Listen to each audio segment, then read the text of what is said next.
c'est inspirant de voir comment une équipe peut travailler ensemble dans un système en difficulté pour élever l'importance du patient. Bonjour et bienvenue au Café des spécialités, un balado par les étudiants en médecine et résidents pour les étudiants en médecine et résidents organisé par le Collège royal des médecins et chirurgiens du Canada. Aujourd'hui, je suis en compagnie de Dr. Chulewski. Bonjour. Bonjour et merci pour m'avoir ici. Ça me fait vraiment plaisir de vous avoir sur le plateau de tournage en direct de la ville de Québec aujourd'hui.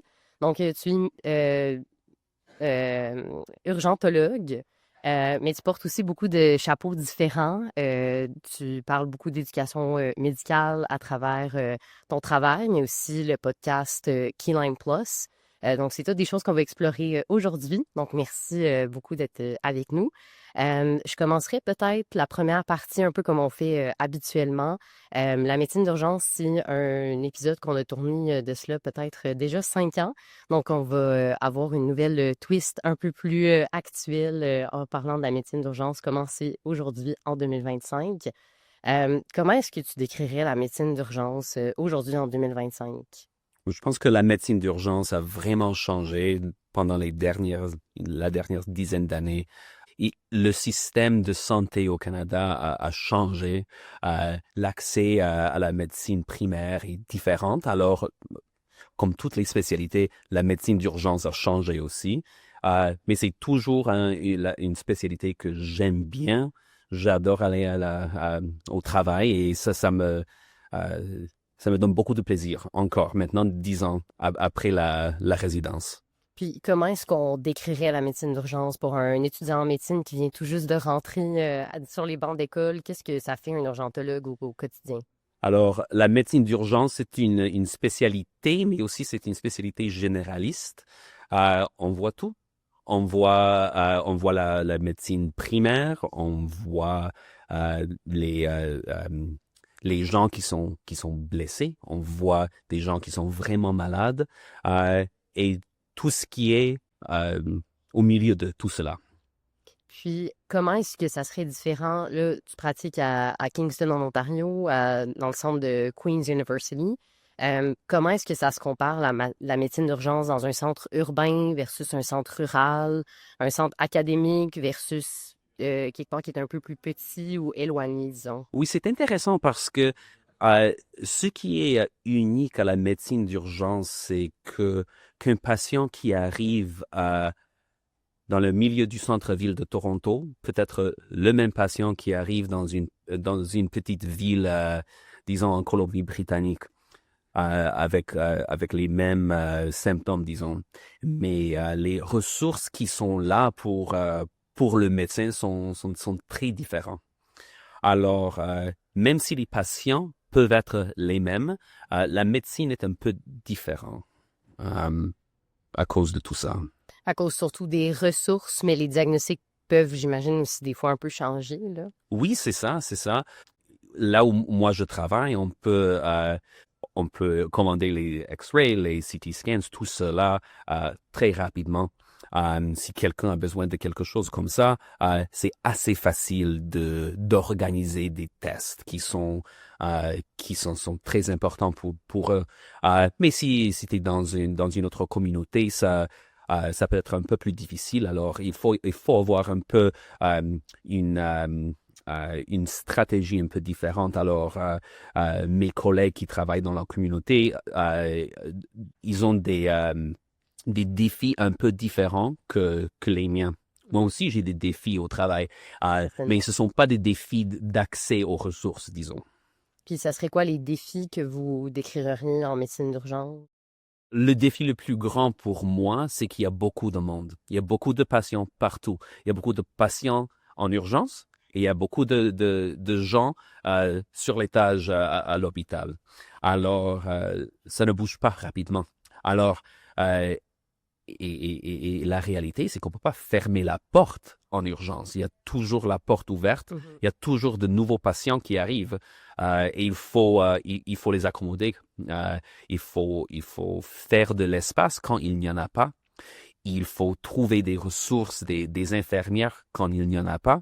Il faut trouver des médecins quand il n'y en a pas. Alors, on essaye de faire de plus en plus dans un système qui a de la difficulté, mais on se débrouille. On fait notre mieux et c'est c'est inspirant de voir comment une équipe peut travailler ensemble dans un système en difficulté pour élever l'importance du patient. Puis, on a parlé un peu de certaines caractéristiques qui peuvent être intéressantes à voir si on veut être médecin d'urgence, être débrouillard, être capable de travailler un peu des fois dans le chaos. Vous êtes dérangé, j'imagine, à chaque 3 secondes quand vous faites un travail. Euh, Aussi le fait d'être un bon généraliste, d'être assez ouvert. C'est quoi les autres caractéristiques selon vous qui feraient qu'un étudiant en médecine se dirait, ah, tu sais, je me verrais en urgence parce que je suis comme ça moi aussi. Ah, il y a beaucoup, il y a plusieurs caractéristiques qui sont importantes, pas juste en urgence, mais je pense que ces caractéristiques sont importantes dans chaque spécialité de médecine. Tu as déjà parlé de quelques-uns. Je pense aussi c'est d'être ouvert, de savoir quand on ne sait pas la réponse à quelque chose. Et c'est d'être confortable avec cela. Ça prend du temps aussi, hein? Parce que comme étudiant de médecine, on, on aimerait être expert en tout, surtout, hein? Mais c'est pas quelque chose de réaliste. Oui, puis c'est pas quelque chose qui arrive du jour au lendemain non plus. Non, c'est ça. Mais avec de l'expérience, on est un peu plus confortable avec l'idée qu'on ne sait pas tout. Alors, je pense que c'est une caractéristique qui est importante pour les étudiants qui sont intéressés dans cette spécialité, mais aussi dans les autres, hein? Oui, en effet. Puis on a parlé un peu bon du fait que vous faites il y a toutes sortes de personnes qui viennent à l'urgence, toutes sortes de diagnostics. Peut-être une partie de votre travail qu'on a moins abordé, c'est tout ce qui est réanimation, trauma, donc des choses qui peuvent impressionner beaucoup les étudiants ou en général le public. Comment ça s'intègre dans votre travail? Est-ce que un étudiant en médecine pourrait se poser la question, est-ce que c'est comme ça à tous vos shifts à l'urgence ou pas? Non, pas du tout, hein, Non. parce que je pense que les gens, et même les étudiants en médecine, ont une idée qu'en urgence, c'est toujours la réanimation. Oui, c'est Mais comme dans les épisodes. c'est comme dans les épisodes, en ER et tout cela. Mais la réalité est différente, hein. Oui, ces choses arrivent. Oui, ces patients sont là. Oui, il faut être prêt à les aider. Mais ça dépend du centre, ça dépend de ton travail exact, mais moins de 10%. C'est même moins que ça. Alors, il faut savoir que la plupart des gens euh, ils ont de différents besoins. Ce sont des gens qui sont plus âgés. Ce sont des gens qui ont de la difficulté à communiquer parfois parce qu'ils sont ou trop âgés ou trop jeunes ou même qui sont si malades qu'ils sont delirious. En délirium. Voilà, en délirium. Merci pour ça. Euh, et c'est ça, l'urgence, hein. Il y a aussi ceux qui ont des blessures, disons, peu importe. Mais bon, une grande partie de notre travail, c'est d'aider ceux qui peuvent pas qui peuvent aider soi-même. Qui peuvent pas s'aider, là. C'est ça, qui peuvent pas s'aider. Puis, quel conseil vous donneriez à quelqu'un qui est intéressé par la résidence en urgence ou le fait de faire de la médecine de famille puis ensuite aller en urgence? Oui, alors la chose la plus importante, c'est de passer du temps en urgence. Est-ce que c'est quelque chose que tu aimes? Est-ce que tu aimes être là à 2 heures du matin? Est-ce que ça te plaît? Est-ce que ton cerveau marche encore à cette heure-là? Problématique. Oui, c'est ça. Mais on s'adapte, hein? Mhm. On s'adapte et alors c'est possible pour tout le monde, je pense, mais il faut savoir si c'est quelque chose qui te plaît. Alors ça, c'est la première chose. L'autre chose, c'est de trouver quelqu'un, peut-être un médecin en urgence, pour les suivre dans leur travail, pour poser des questions, euh, pour mieux comprendre leur mode de vie. Et est-ce que c'est quelque chose que toi, tu aimerais aussi? Parce que travailler pendant les soirées et pendant les nuits, ça dérange la vie, mais ça crée des opportunités. Euh, alors, il faut aller avec des yeux ouverts. Puis aussi en parlant d'opportunités, mais vous êtes directeur des fellowships en réanimation à Queens.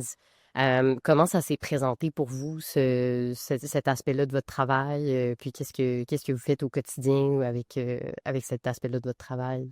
Alors, avec la réanimation, alors il y a un fellowship où je suis le directeur du programme. Ça tout a commencé parce que moi, j'étais un fellow il y a 11 ans maintenant. Alors, c'était une opportunité excellente pour moi. J'ai beaucoup appris pendant cette année. Et après ça, je voulais pas partir. Euh, et c'est le meilleur DPC que j'ai jamais eu dans ma vie, hein, parce que j'apprends tout le temps de mes fellows.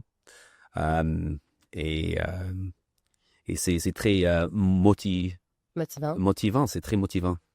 Puis comment vous décririez votre rôle en tant que directeur? Alors, mon rôle, c'est d'être Directeur. facilitateur, c'est Oui, ça? OK, j'ai bien dit, OK. oui. Alors, c'est ça. Alors, mes fellows ont ils veulent avoir des opportunités et c'est mon travail de, d'aider faire des connexions entre eux avec des autres gens. C'est ça. C'est de les écouter, de voir si moi je peux aider. C'est de créer des opportunités en simulation, en éducation traditionnelle, disons. Euh, et avec ça, j'essaie d'être facilitateur. OK. Puis, donc, ça, c'est un peu ce que vous faites à l'hôpital, mais vous avez aussi toute une vie à l'extérieur de l'hôpital. Vous êtes animateur du podcast Key Lime. Est-ce que vous pourriez en parler un peu à nos auditeurs? Qu'est-ce que ce podcast-là, puis votre intérêt peut-être pour la pédagogie médicale en général? Oui, alors le podcast Key Lime, euh, c'est un de mes emplois préférés. Oui. J'ai l'opportunité à parler avec des gens partout dans le monde qui sont intéressés en médecine, en éducation médicale, euh, et de voir comment ils pensent. Et, et ça me donne beaucoup de plaisir, ça m'enrichit moi-même aussi, euh, et c'est une excellente opportunité de partager. Alors, c'est ça ce qu'on fait. Euh, et c'est une podcast, c'est une balado. On dit balado? On dit balado en Balado? français, oui. D'accord. Alors, c'est une Mais balade. podcast, ça fonctionne aussi. OK, parfait. Alors, c'est un balado en anglais, mais on fait des épisodes en français aussi de OK. temps en temps. Euh, euh, c'est un peu plus difficile de mon part de faire cela, mais je pense qu'il y a une vraie opportunité d'inviter nos collègues du Québec qui sont francophones d'être part de cela et c'est très important pour moi de créer cette opportunité. Alors, une des choses que j'aimerais faire, c'est d'avoir un peu plus d'épisodes en français pendant les ans qui viennent. Euh, c'est une opportunité de voir ce que les autres gens font et de mieux comprendre les défis qu'ils ont dans leur domaine. Puis, d'où vient cet intérêt-là pour la pédagogie médicale? Alors, cet intérêt en éducation médicale, ça vient un peu d'introspection. Parce que je me rappelle quand j'étais un résident, je voyais euh, un changement dans mon cerveau, moi-même, comment je pensais et comment euh, euh, j'étudiais et comment je travaillais à l'hôpital. Et c'était quelque chose de fascinant pour moi. Et c'est de ce temps-là que cet intérêt a grandi. Et j'ai eu beaucoup d'opportunités d'aller un peu plus profond dans cet intérêt. Et maintenant, avec le balado, avec mon travail, avec les recherches, j'ai l'opportunité à continuer d'agrandir cet intérêt. Puis justement, en termes de recherche, vous êtes aussi chercheur. C'est un autre chapeau que vous portez. Est-ce que vos recherches sont surtout sur la pédagogie médicale? Alors oui, mon intérêt est en éducation médicale, mais il y a aussi des intérêts dans les sujets connexes, euh, comme la réanimation. Alors, il y a un beau mariage, ce qu'on Mhm. peut dire comme Oui, ça, on peut dire ça. Ok. Entre ces deux domaines. Alors, j'ai un intérêt à savoir comment les médecins en urgence font des décisions dans des environnements difficiles. Il y a un peu d'éducation médicale en cela, mais il y a aussi un peu de psychologie aussi. Et c'est quelque chose de fascinant. Alors, mes recherches sont dans ces deux domaines-là. Puis comment, à travers votre carrière, vous avez été capable de poursuivre cette recherche-là? Vous avez fait une maîtrise, vous avez un doctorat. Comment vous en êtes arrivé à faire ces différents diplômes-là? Oui, en 2019, j'ai complété mon doctorat en éducation médicale à Maastricht, à l'université Maastricht, aux Pays-Bas. Mhm. Cette opportunité a vraiment ouvert des portes. J'ai rencontré une grande nombre de personnes avec un intérêt dans exactement ça. Alors, c'est facile de faire des collaborations quand on connaît les gens. Et après ce doctorat, une chose a devenu une autre et maintenant j'ai un programme de recherche et c'est quelque chose que j'adore faire. Puis, ça serait quoi un conseil que vous donneriez à quelqu'un qui a envie un étudiant en médecine, un externe, un résident qui aurait envie de poursuivre un intérêt dans la recherche en éducation médicale? Il faut être ouvert à tout, c'est ça. Euh, Parce que quand il y a des opportunités, c'est important de dire oui des fois, parce que on ne sait jamais ce qu'une opportunité va donner. Parce qu'après, il y a toujours une autre opportunité, il y a toujours quelque chose d'autre, et ces choses-là grandissent. Et quand on dit non, ça se passe pas. Alors, je dirais qu'il faut dire oui un peu plus. Donc, merci vraiment beaucoup d'avoir pris le temps de répondre à nos questions sur la médecine d'urgence, sur votre parcours en éducation médicale. Est-ce que vous auriez un dernier conseil à donner à nos auditeurs qui nous écoutent, que ça soit sur le parcours, sur comment qu'on peut aller chercher ces opportunités-là, un petit mot de la fin? Alors, je pense que c'est très important de trouver un mentor, si c'est possible. Euh, pour moi, mon mentor a complètement changé ma carrière. Quand j'ai commencé tout cela, je pensais que j'allais être un médecin d'urgence, de voir des patients et d'avoir une vie comme comme ça. Mais ça a changé. Je fais la médecine d'urgence maintenant, mais j'ai aussi l'opportunité à faire plein d'autres choses. Et pour moi, c'est quelque chose d'enrichissant. Et tout a commencé avec mon mentor. Alors, si c'est possible, trouvez quelqu'un. Quelqu'un qui croit en nous, quelqu'un C'est ça, qui c'est ça. est là pour nous ouvrir des portes, pour nous guider. Mhm. Et des fois, c'est plus facile à parler de cela et c'est plus difficile de trouver quelqu'un. Mais s'il y a une opportunité, il faut la prendre. Ben, merci vraiment beaucoup. J'espère que vous avez apprécié l'épisode d'aujourd'hui sur la médecine d'urgence puis sur la pédagogie médicale. Vous pouvez retrouver aussi un épisode sur le Keyline Plus en français et en anglais où des autres du Café du Spécialité vont être interviewés. Donc, c'est là qu'on se dirige. Merci encore. On espère que vous avez apprécié cet épisode. Si vous avez envie d'en écouter plus, n'hésitez pas à aller écouter le Café des Spécialités sur votre plateforme préférée. Je suis Christina, votre hôtesse. Merci.